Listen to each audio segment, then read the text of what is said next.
Good morning. My name is Mindy, and I have lost almost 120 pounds on Wegovy Mounjaro semaglutide compound, and I'm now back on Wegovy. And it is week 1 of my 3rd cut. Last year, I started doing periods of caloric deficit and periods of maintenance. I just ended a 4-week maintenance period where I successfully maintained my weight. Actually, even lost a teeny bit, but it's pretty much I maintained my weight loss for a month, which very exciting. My t-shirt, workout shirt is pretty much the theme of the morning. I woke up at 6 a.m. for the first time in probably a month. Last month I ended up getting COVID, and then I've kind of had a series of colds and just nonsense ever since. And I have not been a fan. Exercise hasn't really been on the list, and I knew that when I started my cut again and I wanted to get back on the weight loss train, that if I was going to be successful with that, it meant needing to get back into the exercise routine, and I had to pull myself kicking and screaming. It's Monday morning. I always do my shot Monday morning. I don't really have issues with side effects after I take the shot, and it's just kind of a way for me to start my week. If you're somebody that experiences side effects, you may want to do it the evening before a day off or something like that, just so that you can give your body a little bit of time to heal in response to the shot and things like that. But again, I haven't really ever had any issues. With Wegovy pen, you just remove the lid, press it to your skin. There are 2 clicks. You release the pen once the yellow plunger stops moving. And I'm good. I usually let it stay for a couple seconds after the plunger stops moving, just to make sure that all the meds get dispensed. I didn't used to notice a difference between the shot being cold, like straight out the fridge, or letting it sit room temperature for a while. I had been taking it out, sometimes even the night before, because you can leave them unrefrigerated for up to 28 days as long as they're in a temperature controlled environment. Last week, I want to say, I forgot to do that, and I took the shot straight out of the fridge, and it was very stingy for the first time in a long time. And then I just did it now where I took it out right before I started making breakfast. So it was only out for maybe 20 minutes or so, and it didn't sting at all. So my fridge is quite cold. Who knows if 20 minutes is long enough to make it not cold, but it didn't sting. So if you have issues with your shot stinging and you don't take it out of the fridge for a little bit, try that out, see if it helps. Anyway, I just finished eating breakfast. I wanted to talk to y'all before I gave myself my shot.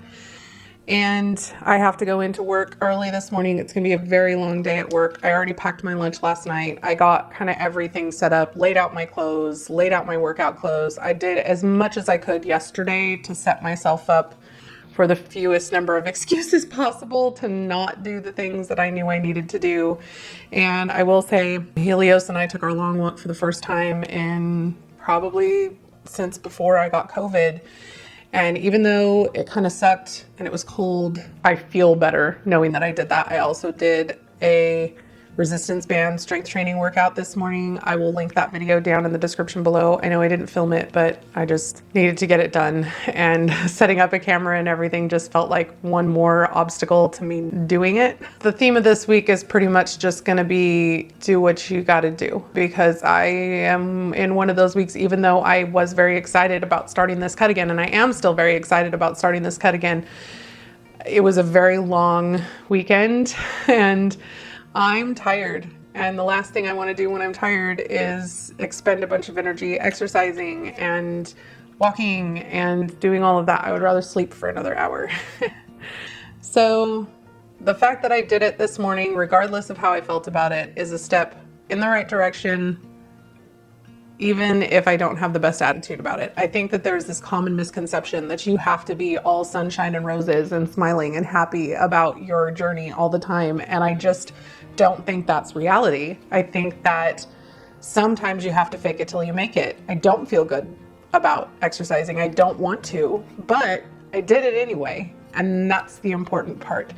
I don't think you have to go 110% of the time in order for a weight loss journey to be successful.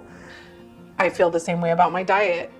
I try to eat healthy homemade food as much as possible, but sometimes you need McDonald's.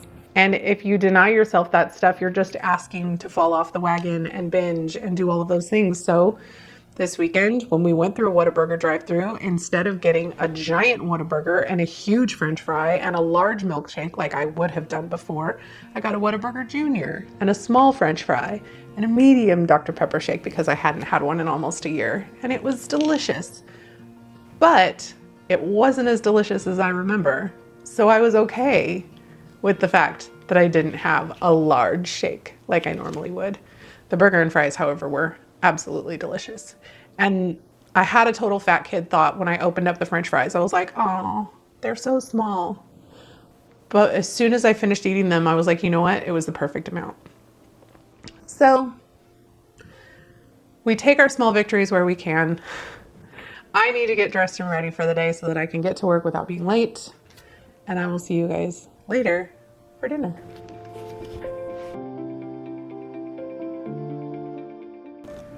Good morning. Obviously, I didn't make it back with you guys for dinner last night, and there's a reason for that. Yesterday was an extremely long work day with a lot of frustration, and by the end of my day, when I got home, I was really struggling with even getting the motivation to cook at all. So the thought of having to do that and film was just a little too overwhelming. So I decided to do the least labor-intensive recipe that I planned to make this week, which was tacos. So we had white people taco night last night, and it was actually really, really good. I ended up making a high-protein, lower-calorie guacamole situation that I spread onto the tortillas, and I will link a recipe down in the description for a rough idea of what I did. I didn't really measure seasonings, so I'm gonna just kind of let you know the kind of seasonings that I put in it, and you just need to season it to your taste. It was really tasty. We used low-carb tortillas, and I shredded up some cabbage that I put on top, and I used a little bit of like picante sauce, and then I sprinkled some cotija cheese on there, and they were really good. It's an easy, high protein, possibly low carb, depending on how you put it together. I use the low carb tortillas mostly because they're also lower calorie. I'm not really concerned about my carb intake, as you guys well know. And then at the end of the night, I ended up having my high protein mug cake, which I shared with you in another video, and I will link that here. It was just kind of one of those nights where, just like yesterday morning, I was just kind of faking it until I made it. And I feel like in general, and especially in the weight loss community, I think we're so obsessed with befores and afters. Like, I want to know what the end result looks like, and I want to see the success, and we forget all of the in between. Like, there's the before and then there's the after, but there's also the during. And that's kind of what this channel is about, is the during. Because yeah, I've lost almost 120 pounds, but it's taken me over 2 years to get here. This hasn't been an overnight success. It hasn't been easy, you know, even though a lot of people like to say that these meds are the easy way out for weight loss.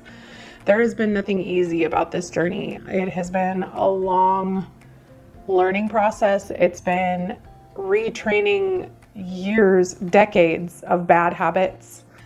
And my heart breaks for people in the support groups that are now talking about how they've been on these meds for years and they're not working for them anymore and they're regaining their weight. And it was kind of one of those things that I said from the beginning when I started this channel, where there were so many people that basically were saying, just eat as little as possible. Don't eat unless you're hungry. And they weren't learning sustainable habits. They weren't retraining their mindset or learning how to create a new lifestyle that's sustainable in the long run. And I understand and I empathize with those people. I sympathize with them even, because that's kind of how I approached weight loss every other time in my life. It was just, how can I lose the weight the fastest and get it off just so that I can get on with the rest of my life? But that's just not reality. The rest of your life has to look like something you already know, because what you've been trying hasn't worked. If that's you, if you've been trying these meds for a long, long time and you're now at the point where they're not working like they used to, you've built up a tolerance, much like me. I spent most of the day hungry yesterday. Thankfully, I was at work, so I had a distraction to keep me from eating and snacking. I definitely fell into some bad habits this weekend. Road trips are a massive trigger for me. So obviously we drove down to Houston with Abby and Nikki and Tanner. We stopped at a Buc-ee's on the way, which if you're from Texas and you know Buc-ee's, like you can't go to Buc-ee's without getting beaver nuggets. And so of course we got beaver nuggets, and I snacked on way too many of those throughout the weekend. I'm not beating myself up about it. It's just a reminder that even with all of the good habits that I've learned, those old patterns are just lurking in the background, waiting to come out if I don't capture them and realize, hey, don't do that. Like that, stop. That this isn't healthy. I need to take a breath and take a beat and realize that, yeah, I don't need to buy a giant bag of beaver nuggets when I go to Buc-ee's. I'm going to be okay. Because honestly, they really weren't even that great. Like they were very, very sweet, but now I still have them in my house and I'm having to try and ignore them because I'm back on this weight loss train, and I know that I have that 50-pound goal for this year. And I'm just trying so hard to stay focused on that goal.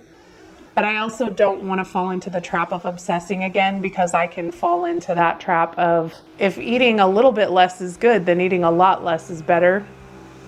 I can definitely fall into that trap as well. So I'm doing my best this week to just follow my meal plan, stick with the foods that I have planned to eat, because let me tell you, last night I really wanted to go out. I did not want to cook. So I know I didn't film, but the fact that I made dinner was a massive success, and it was delicious. It was really, really good. And now that meal is done for the rest of the week. So all I have to do is just put stuff on a tortilla and there's a meal. Success looks like a lot more than just a before and after. I think we need to do a better job of building each other up for the small things that we do, because all of those small things are what add up to the big thing in the end. Anyway, I have a lot to get done this morning before I go into work. I have a much shorter day today, so I will be sharing dinner with you tonight, no matter what. Be kind to yourself. Be kind to each other. Realize that it's about more than just the before and after. I'll see you guys a little later. Hey guys, it's time to make some dinner, and I am, surprise, doing another macro-friendly food recipe. This recipe is available exclusively on the app, so unfortunately I can't share the specific recipe with you, but I know you guys like to see me cook and throw things together, and you can get some inspiration from it. I will link one of her free recipes from her Instagram down in the description below that's kind of similar comfort foodie vibes. It's her baked Brits chicken, so feel free to check that recipe out as well. Anyway, but if you're still not a macro-friendly food subscriber, I always have a link down in the description that you can check out. My code mindyp10 will give you 10% off your first month, or if you wanted to try, instead of like a subscription, you can buy just 1 month of recipes that you can print out in a PDF. You can also get her cookbook, which has a selection of quite a few recipes, but I've been using the app for over a year now. It's over 800 low calorie, balanced, high protein, macro friendly type recipes. And I don't know that I could ever live without it at this point. It saves me so much time every week. So anyway, I know you guys hear me talk about it all the time. I won't harp on it anymore. If you are a macro friendly food subscriber, this one is called Bacon Cheddar Chicken. It should be really easy to throw together. The recipe calls for only 2 pounds of chicken. I had 3 pounds of chicken, so I decided to kind of upscale the recipe. So because I'm using more chicken, I'm gonna have to lay it out on a half sheet pan. Now, the recipe didn't call for any seasoning, and so I decided to season my chicken because even though cream cheese is kind of salty, it really doesn't have much other flavor to it. Sometimes with her recipes, that's something that I find is that it lacks a little bit of seasonings. Not always, but sometimes. And I'm familiar enough with recipes that I kind of know when I'm gonna want to add seasoning. If you do decide to follow this recipe from the app, just keep in mind I added garlic powder to the cheese mixture, and I added adobo seasoning to my chicken, and I think I also added some black pepper to the cheese mixture as well. I mean, obviously that's all to taste. You do you. I happen to like my food a little on the salty side, so you know, that's what I did. So you're gonna lay the chicken out in a single layer. Because I had more chicken, I used a larger pan and I didn't want there to be a bunch of gaps between, so there was definitely some chicken Tetris involved. Especially with my OCD, it was a problem. And you're just gonna spread the top with the cream cheese mixture, sprinkle over some chopped up bacon, and then I put green onions on half of it because my husband refuses to eat vegetables. And then you throw it in the oven. We're gonna serve it with some instant mashed potatoes. I love instant mashed potatoes. I think they're delicious. I use the Idahoan brand. Potatoes are extremely high on the satiety index, meaning that for the amount of calories, it keeps you full for the longest period of time. I am all about that. I went ahead and steamed up some cabbage for me just to bulk up the meal a little bit and add some veggies in. This smells real good. Give the cheddar bacon chicken a taste.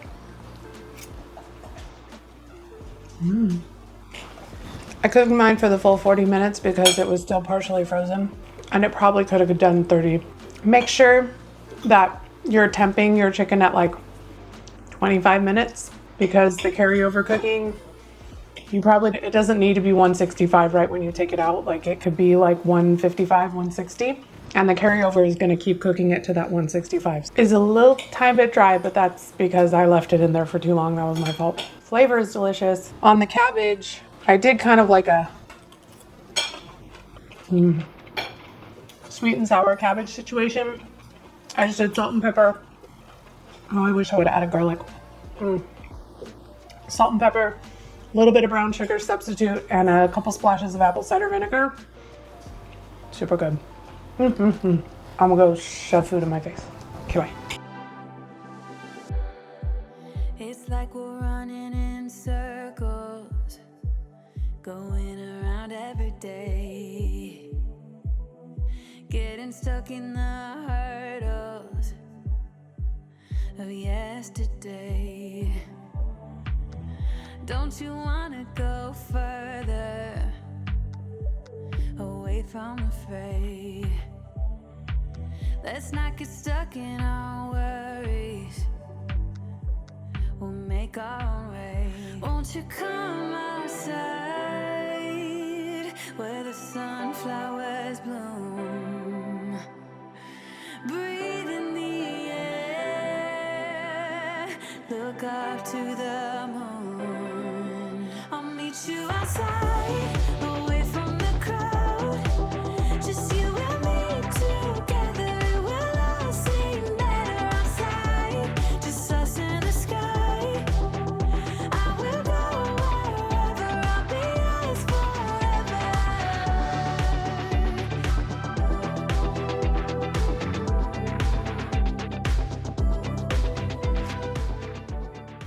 Good morning. And happy Friday. So the week of fake it till we make it ended in a make it. I really had a hard time at the beginning of this week getting back into the swing of things, forcing myself to get up in the morning, forcing myself to go to bed at night, just going through the motions. And somewhere around the middle of the week, partly it was my work schedule because I was starting later in the day every day except for Monday. And so I had plenty of time in the morning to get things done, work on editing, kind of all of that stuff. So it just felt like an extremely productive week. And I find that I kind of always feel at my happiest when I'm at my most productive. So that was a good thing. It's definitely been a good week. I just feel good in general about my progress, about the working out, about just everything in general. I feel pretty good about it. That's a good thing. I did get 3 strength training workouts in. I did resistance bands workouts at home all week, and I will link down in the description the workouts that I did. I also reached my 7,500 step goal every day except for Tuesday. And on Tuesday, I was very close to hitting it. I did actually also do 2 walks a day with Helios. I did one first thing in the morning, and then even on the days when I didn't get off until later, I still came home and did one at night because it was light enough outside to do so. Very proud of myself for that because, as you guys know, movement is one of those things I have to force myself to do. I'm not on that whole Exercise is life train. I mean, I know that exercise is important for my health overall, but I have to force myself to do it. I do not want to, but I did it this week, and I am quite certain that a big part of my attitude and just my overall feeling from this week was because I did get back to that. In addition to that, I ate at home all week long. We did not go out to eat. For us, it's kind of a big deal. If you haven't been around here for very long, eating out is definitely one of our biggest vices. I've still been able to make this weight loss journey work when I do eat out. It's just, it definitely makes things a little bit harder for me. My husband has a work schedule that means that we don't get to spend a ton of time together. So on those rare occasions when we're both off earlier in the day and we have the occasion to go out to eat and enjoy that time together, I do it without hesitation because I know that those moments are rare for us. I know for sure that I'm still not drinking enough water. I haven't been consistently drinking my goal of 90 to 120 ounces a day in quite some time. It's just because I forget, honestly. Like, I take my water with me to work. I sip on it throughout the day, but when things get busy at work, it's just something that I need to get better about. I don't know if I need to set a reminder. I know I have the ability to set a reminder on my Fitbit to beep at me every 15 minutes to remind me to take a sip of water. I just really don't want to go that route. I want to be able to rely on my own motivation to get that done. I've done it successfully through most of this journey. It's just that for whatever reason lately, that hasn't been a thing. So I know I need to get better about that. I talked to you guys a little bit earlier this week about the road trip this last weekend and how I definitely snacked a lot more than I should have. That definitely reflected on the scale on Monday morning. I had gone up to 255.8, and I mean, it's water weight, right? From all the carbs and sugar and everything like that. I mean, there's a little bit of fat gain, but I did not consume nearly enough calories to put on 4.5 pounds of body fat. 1 pound of body fat is in excess of 3,500 calories. I don't even think I ate a total of 3,500 calories, let alone in excess of my, 2,000 calories a day. I would have to eat close to 6,000 calories in a day to gain a pound of body fat. And I'm just not on Wegovy. I just don't think I'm capable of that. Again, on Monday I was at 255.8, and today I weighed in at 251.4, which is just 1.8 pounds higher than my lowest weight at the end of my last cut when I had COVID. Today I had a surprise and I started my cycle 2 days early. I didn't even realize that I was getting ready to start my cycle. So the fact that I lost 4.4 pounds this week while getting ready to start my cycle, I'm beyond pleased with that. If you don't know, hormones and all of that around that time of the month can definitely cause you to hold on to excess water weight. So I'm beyond thrilled with that, hoping that by next week, I will be making some progress with my weight loss. My goal for my maintenance period was to stay within 5 pounds of where I ended my last cut, and we are way below that. So I'm very, very happy with where I ended this week at. Mostly, I'm just very, very happy that I settled back into my routine. I stuck with getting up at 6 o'clock every morning, even though most days I wasn't going to work until 11. It would have been very easy for me to say, I'll just sleep in an extra hour, but I'm really glad I didn't, because getting in that habit and that routine of waking up at the same time every day and all of that, it really, really helps me feel like I'm more settled. Having that consistency really, really helps. I am super excited about next week's meal plan. If you are somebody that has a hard time planning or doing a meal plan or planning recipes or finding recipes, feel free to check out my Buy Me a Coffee page. One of the perks that I have for my monthly membership people is that I send out a meal plan every single week of what I will be eating. It includes breakfast, lunch, 2 dinners, and a dessert. I also send out the recipes. Most of those get shared on my videos here, but not all of them. As you guys know, I do use macro-friendly food a lot. So if you're not a macro-friendly food subscriber and there isn't a free version of that specific recipe that I'm doing, I also provide an alternative recipe for macro-friendly food that's free, that's similar flavor profile type thing. So if that's something that you think you would find helpful and you want to help support my content on a monthly basis. I have membership plans starting from $5 a month, going all the way up to $20 a month. You also get free recipe cards as a perk. There are quite a few, and we will probably be adding another one next week. I'm adapting a recipe that I found on Instagram, and I'm real excited about it. So stay tuned for that one. I'm gonna have a crazy busy weekend this weekend. I work tomorrow, and then Sunday, Nikki and I are having the day together to kind of celebrate her birthday a little bit early. My normal meal prep day is Sunday. So I'm actually, as soon as I'm done filming, I'm going to be doing my grocery shopping today. I'm going to start some of my meal prep. So it's going to be a real busy weekend. So wish me luck on that, because it's really important for me and my success during the week that I get a lot of this stuff done on the weekend when I have the time. And I think that's pretty much it. I hope you guys were able to resonate with the whole fake it till you make it mindset. It's something that I have to do quite often because most of the time I don't feel like doing the things that are good for myself. And I just wanted to let you know that if that's you, you're not alone. So fake it till you make it. Progress, not perfection. We got this. Thanks so much for being here. If you haven't already, please like this video and subscribe to my channel. Say hi to me down in the comments, and I will see you in the next one. Bye, guys. We're on a journey, looking back on the things that we've taken for granted, but feels like we're learning to be better